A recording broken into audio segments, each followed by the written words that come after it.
أعوذ بالله من الشيطان الرجيم. بسم الله الرحمن الرحيم. والنازعات غرقا والناشطات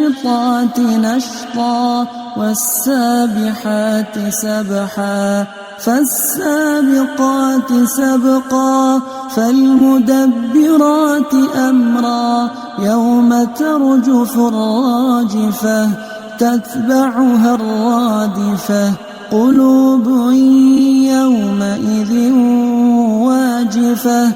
أبصارها خاشعة يقولون أئنا لمردودون في الحافرة أئذا كنا عظاما نخرة قالوا تلك إذا كرة خاسرة فإنما هي زجرة واحدة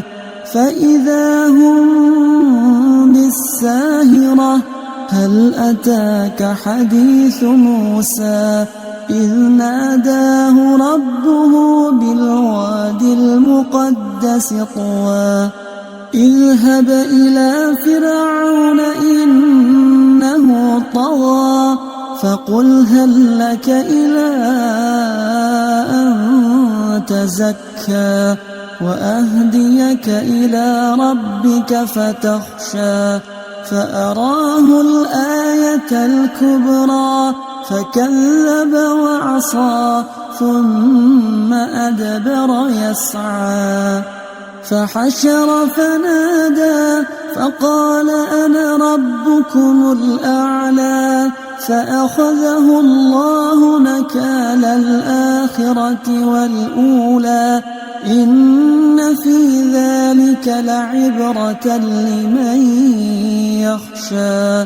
أأنتم أشد خلقا أم السماء بناها رفع سمكها فسواها وأغطش ليلها وأخرج ضحاها والأرض بعد ذلك دحاها أخرج منها ماءها ومرعاها والجبال أرساها متاعا لكم ولأنعامكم فإذا جاءت الطامة الكبرى يوم يتذكر الإنسان ما سعى وبرزت الجحيم لمن يرى فأما من طغى وآثر الحياة الدنيا فإن الجحيم هي المأوى وأما من خاف مقام ربه ونهى النفس عن الهوى فإن الجنة هي المأوى يسألونك عن الساعة أيان مرساها فيم أنت من ذكراها إلى ربك منتهاها إنما أنت منذر من